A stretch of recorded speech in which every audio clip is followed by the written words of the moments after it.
Hello everyone, welcome back to the channel. तो इस video में हम लोग बात करने वाले हैं क्लास 12th का जो सीरीज चल रहा था रेनबो पार्ट 2 का, उसका लेसन 4 के बारे में।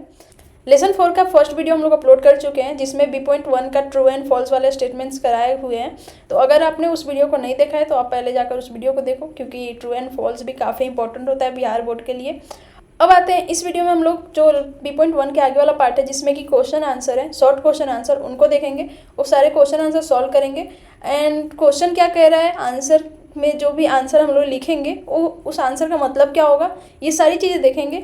ओके। और अगर आप मुझे नहीं जानते हो तो मैं अपना इंट्रो दे देती हूँ। मेरा नाम ज्ञानी कुमारी है। मैंने 10th और 12th दोनों बिहार बोर्ड से किया है एंड मैं 10th और 12th दोनों में टॉपर का जो लिस्ट निकलता है उसमें से एक थी। ओके। और मैंने 10th में भी और 12th में भी बिहार बोर्ड में जाकर जो टॉपर वेरिफिकेशंस के इंटरव्यूज़ वगैरह होते हैं वो सारी चीज़ें दी हैं। तो अगर आपको ऐसा डाउट है कि मैं जो क्वेश्चन आंसर बता रही हूँ वो कितना सही है कितना सही नहीं है, क्योंकि ये डाउट्स मेरे को भी आते थे जब मैं खुद तैयारी करती थी, तो इसलिए मैं आपको बता दूँ कि मैंने 12th बोर्ड में 458 मार्क्स स्कोर करे थे, जो कि काफ़ी अच्छा स्कोर है। एंड मैं चाहती हूँ कि आप भी ज़्यादा से ज़्यादा स्कोर करो, इसलिए मैं अपने एक्सपीरियंस के बेस पर ये वीडियो बना रही हूँ, ये सारे आंसर्स आपको बता रही हूँ। ये सारे आंसर्स अगर आप लिखोगे एग्जाम्स में तो आपको ज़्यादा से ज़्यादा मार्क्स मिलेंगे। तो चलिए वीडियो को शुरू करते हैं। तो आप देख सकते हो B.2 में जो क्वेश्चन है उसको शॉर्ट आंसर करना है। ओके, ब्रीफली आंसर करना है। तो पहला क्वेश्चन है, what is the author trying to achieve through his speech. अगर आपको इस चैप्टर का बैकग्राउंड नहीं पता है तो मैं आपको बता दूं कि इस चैप्टर में जो ऑथर है वो निग्रो कम्युनिटी के लोगों को मोटिवेट करते हैं स्पीच के द्वारा कि हमें क्या करना चाहिए, अगर मेरा क्या ड्रीम है, ऑथर का क्या ड्रीम है, ये सारी चीज़ें इस चैप्टर में बात की जाती है इन सारी चीज़ों के बारे में। तो इसी में बोला जा रहा है कि जो ऑथर है वो अपने स्पीच के द्वारा, जो ये स्पीच दिया है उन्होंने, उसके द्वारा क्या अचीव करना चाहते हैं। ओके। तो इसका आंसर क्या होगा, इसका आंसर मैंने प्रिपेयर कर रखा है, मैं आपको बताती हूँ और समझाती हूँ। तो इसका आंसर आप देख सकते हैं, यहाँ मैंने लिख रखा है, बट पहले मैं इसका आंसर बता देती हूँ कि चूंकि ऑथर निग्रोज कम्युनिटी के लोगों को स्पीच देके मोटिवेट करता है, तो यहाँ पे मेन जो अचीवमेंट है उसके लिए वो है उसके लोगों का विश्वास। ओके। वो अपने स्पीच के द्वारा ये चाहते हैं कि लोग उन पर भरोसा करें। तो यही चीज़ मैंने लिखा है, the author is trying to achieve belief of his people.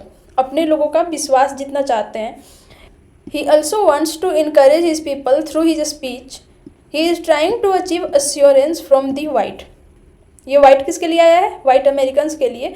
तो इसमें बेसिकली ये बोला जा रहा है कि जो ऑथर है वो अपने लोगों का भरोसा जीतना चाहते हैं। He also wants to encourage his people, वो उनको मोटिवेट करना चाहते हैं अपने स्पीच के द्वारा। और वो he is also trying to achieve assurance from the white. वो जो वाइट अमेरिकन्स है उनसे भी अश्योरेंस चाहते हैं कि निग्रोज के साथ जो भी भेदभाव, जाति भेद होता है वो सारी चीज़ें ना हो। ओके। अब आते हैं सेकंड क्वेश्चन पर। सेकंड क्वेश्चन में बोला जा रहा है, do you think Martin Luther is a great orator. Orator means वक्ता। ओके। तो क्या आपको ऐसा लगता है कि मार्टिन लूथर जो है, जो इसके ऑथर हैं, वो एक महान वक्ता है। What according to you are the qualities of a great orator. Okay.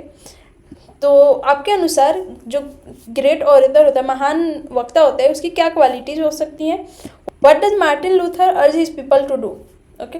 तो इसमें बेसिकली तीन पार्ट है इस क्वेश्चन के। पहला पार्ट है कि क्या आपको ऐसा लगता है कि जो लेखक है वो एक वक्ता है, महान वक्ता है। तो जी हाँ, हमें लगता है, क्योंकि उन्होंने काफ़ी सही स्पीच दी है, काफ़ी अच्छी स्पीच दी है, तो इससे प्रूफ होता है कि वो एक महान वक्ता है। ओके। तो फर्स्ट पार्ट का आंसर होगा yes, I think Martin Luther is a great orator. Okay, मुझे ऐसा लगता है कि मार्टिन लूथर जो है वो एक महान वक्ता है। सेकंड पार्ट का आंसर होगा, I think the quality of a good orator is that he must know how to held up the excitement of the listener. Okay. तो सेकंड पार्ट में आप देख रहे हो, यहाँ पे पूछा जा रहा है कि आपके अनुसार एक अच्छे वक्ता की क्या क्वालिटी होनी चाहिए। तो एक अच्छे वक्ता की क्वालिटी ये होना चाहिए कि वो इस तरह से स्पीच दे ताकि वो जो ऑडियंस है या फिर जो भी सुनने वाले लोग हैं उनको एक्साइटमेंट फील हो, उनको ऐसा लगे कि इस जो इंसान बोल रहा है वो काफ़ी अच्छा बोल रहा है और उनको सुनने का मन करे। ओके। तो ये मोस्ट इंपॉर्टेंट क्वालिटी है एक वक्ता की। थर्ड पार्ट है, what does Martin Luther urge his people to do. Okay. तो इसका आंसर होगा, Martin Luther urges his people to fight for freedom and justice of the negroes. Okay. तो आपको मैंने बताया कि मार्टिन लूथर जो स्पीच दे रहे हैं उसमें लोगों को बार बार बोल रहे हैं कि आप लोग अपने जस्टिस के लिए लड़ो, अपने फ्रीडम के लिए लड़ो। और वो लोग कौन है, निग्रो जनजाति के लोग। तो इस तरह से ये तीन पार्ट का आंसर हो गया। अब आते हैं नेक्स्ट क्वेश्चन पर। नेक्स्ट क्वेश्चन में बोला जा रहा है, what is their pledge. Okay, उनका प्लेज क्या था। ठीक है, प्लेज मतलब शपथ लेना। सो यहाँ पे आप आंसर देख सकते हो, their place is to march ahead and never to turn back. उनका प्लेस ये था कि हमेशा आगे बढ़ते रहना है, मार्च अहेड मीन्स आगे बढ़ते रहो, and never to turn back, और कभी पीछे मुड़कर नहीं देखना है। They can never be satisfied as long as the Negro's basic mobility is taken from a smaller ghetto to a longer one. Okay? तो वो तब तक सेटिस्फाई नहीं होंगे। यहाँ पर दे और दियर किसके लिए है? ये क्वेश्चन में जो दियर मेंशन है ये किसके लिए आया है? ये निग्रोज के लिए आया है। तो निग्रोज जो अपना शपथ ले रहे हैं वो हमेशा आगे बढ़ने की शपथ ले रहे हैं और वो कभी पीछे मुड़कर नहीं देखेंगे।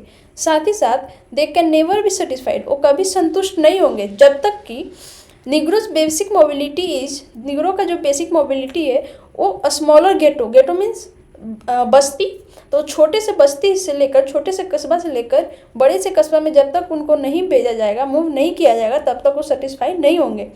And they gain lodging in the motels of the highways and the hotels of the cities.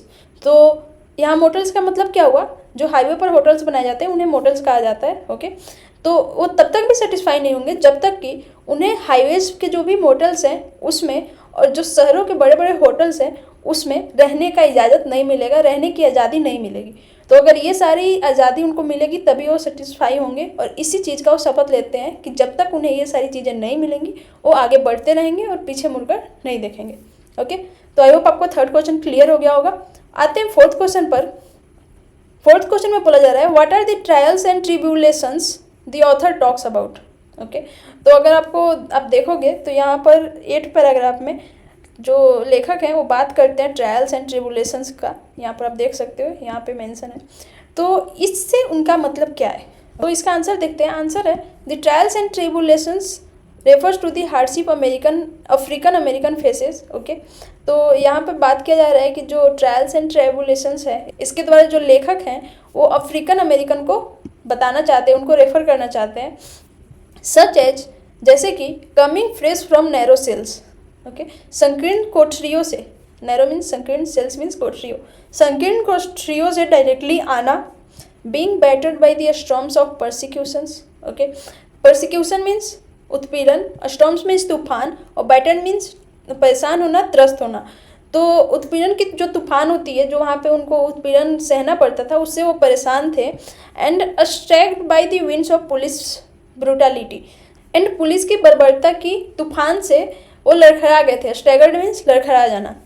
इन सारी चीज़ों के होने के बावजूद जो भी वहाँ के निग्रोज कम्युनिटी के लोग थे, अफ्रीकन अमेरिकन फेस वाले लोग थे, उन सब के साथ ये सारी चीज़ें हो रही थी। ओके, पुलिस उनके साथ अच्छे से व्यवहार नहीं करती थी, उत्पीड़न का शिकार होना पड़ता था, छोटे छोटे कस्बों में रहना पड़ता था, ये सारी चीज़ें होती थी। इसलिए ट्रायल्स एंड ट्रिब्यूलेशंस के द्वारा ऑथर उनको रेफर करते हैं। लेकिन इन सब के बावजूद, डिस्पाइट दीज हार्डशिप्स, ओके, इतनी मुश्किलों के बावजूद, King urges them to work with the faith that unearned suffering is redemptive. Okay, तो इन सारी कठिनाइयों के बावजूद जो किंग है, जो मार्टिन लूथर किंग है, वो उनसे आग्रह करते हैं, निग्रोज कम्युनिटी से आग्रह करते हैं कि वो आप अपने काम में लगे रहो। ओके, आप अपने काम में फेथ के साथ लगे रहो, विश्वास के साथ लगे रहो, क्योंकि जो ये सफरिंग है वो अनअर्न्ड मीन्स जो कि हम कमाए नहीं है, जो कि अपने आप आ रहा है हमारे पास। ओके, तो इसको हिंदी में आप अपेक्षित कह सकते हो। ओके, तो अपेक्षित जो ये सफरिंग है, जो ये प्रॉब्लम है, वो चीज़ मुक्तिदायक है, एक दिन वो चीज़ चली जाएगी। इसीलिए आप लगातार विश्वास के साथ काम करते रहो। ओके, तो ये हो गया फोर्थ का आंसर। अगर इन चारों आंसर में से आपको कहीं पर भी कोई भी डाउट है तो आप कमेंट बॉक्स में कमेंट कर सकते हो, मैं आपका रिप्लाई कर दूंगी। एंड इसके अलावा आपको इंग्लिश बुक से या फिर किसी चीज़ से भी रिलेटेड कोई डाउट हो तो वो आप पूछ सकते हो। अगर आपको वीडियो पसंद है तो आप अपने दोस्तों के साथ शेयर करो। इसके बाद हम लोग इसका नेक्स्ट पार्ट सॉल्व करेंगे। तो इस वीडियो के लिए इतना ही, मिलते हैं नेक्स्ट वीडियो में। Thank you.